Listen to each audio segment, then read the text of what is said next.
Baiklah, langsung saja kita menuju ke diagram konteks saya. Di sini saya menggunakan 14 subsistem dan satu proses.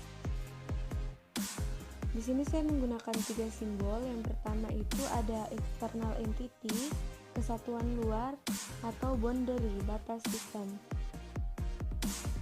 Yang kedua ada data flow atau arus data, di mana data tersebut keluar ataupun di mana data tersebut masuk.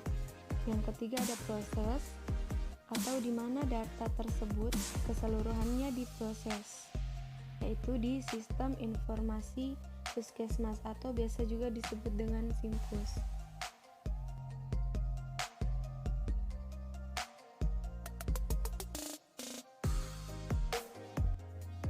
Baiklah, langsung saja kita menuju ke bagian pertama. Ada sistem informasi kesehatan, di mana ketika seluruh subsistem ingin mengakses sistem informasi puskesmas, harus mendapatkan info login pengguna dari sistem informasi kesehatan. Jadi seluruh sistem yang ingin mengakses sistem informasi puskesmas harus melalui sistem informasi kesehatan terlebih dahulu. Di sistem informasi kesehatan juga seluruh laporan dari masing-masing sistem itu dapat diakses oleh sistem informasi kesehatan untuk dilaporkan lagi ke sistem informasi puskesmas.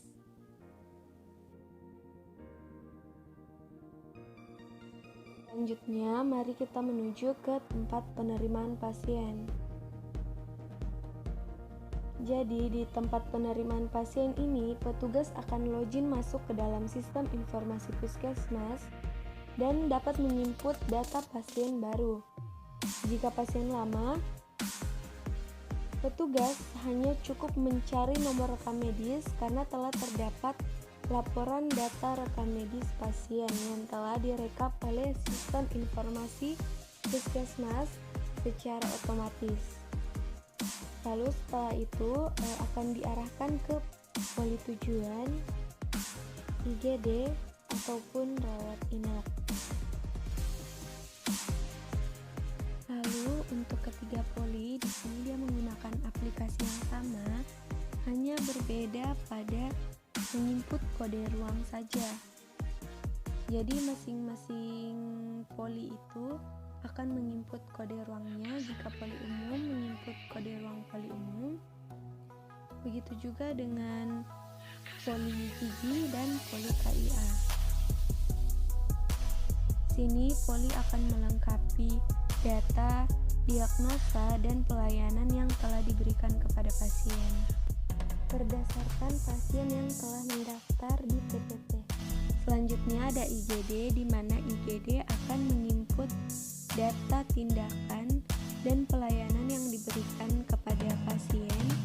Lalu di IGD juga itu melaporkan hasil status akhir pasien. Nah, status akhir pasien itu ada 3, apakah pasien tersebut diizinkan pulang atau pulang atas kemauan sendiri, meninggal, ataupun dirujuk ke rumah sakit lain. Lalu di sini ada unit rawat inap yang aplikasinya hampir sama dengan poli, di mana dia akan menginput kode ruang rawat inap. Lalu di unit rawat inap ini juga ada status akhir pasien, apakah pasien tersebut sembuh, meninggal, ataupun dirujuk ke rumah sakit lain.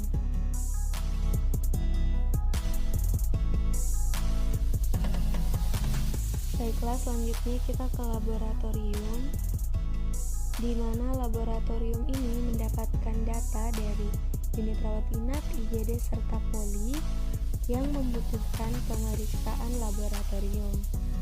Jadi laboratorium akan segera tahu pasien mana yang akan mendapatkan pemeriksaan lab dari ketiga unit tadi atau ketiga subsistem tadi, dan akan melaporkan hasil ke sistem informasi puskesmas untuk dapat dilihat hasilnya juga oleh ketiga sistem tadi, yaitu rawat inap, poli, dan IGD.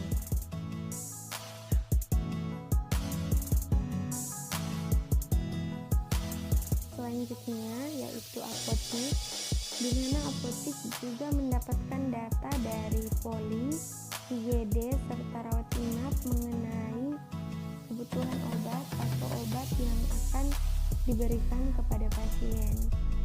Lalu apotek di sini juga dia melaporkan stok obat dan pengelolaan obat ke dalam sistem informasi puskesmas.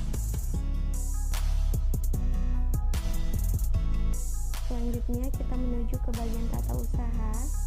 Ada tata usaha bagian umum dan kepegawaian, bagian keuangan, dan tata usaha bagian perlengkapan. Jadi tata usaha bagian umum dan kepegawaian ini menginput data pegawai dan staf, serta menyiapkan laporan LT1, data dasar puskesmas, dan LT2, data kepegawaian.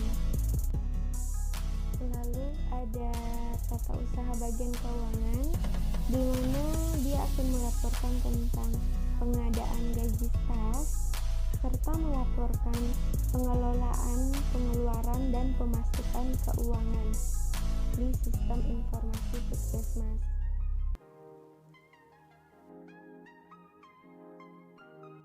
Selanjutnya, tata usaha bagian perlengkapan. Jika ada kebutuhan alat dan perlengkapan dapat melaporkan ke bagian keuangan. Nanti bagian keuangan dapat mengakses apa saja yang dibutuhkan melalui sistem. Lalu tata usaha bagian perlengkapan ini juga melaporkan pengelolaan alat dan perlengkapan yang ada di puskesmas. Selanjutnya ada upaya kesehatan masyarakat, di mana upaya kesehatan masyarakat ini melaporkan hasil kegiatan lapangan seperti puskesmas keliling, imunisasi, keluarga berencana, pemberantasan penyakit menular, dan gizi masyarakat. Dia juga membuat laporan LB1S atau laporan bulanan sentinel. Dan yang terakhir ada kepala puskesmas, di mana kepala puskesmas dapat login ke sistem informasi puskesmas dan mendapatkan hak untuk melihat, menerima, dan juga mengevaluasi setiap laporan dari masing-masing unit.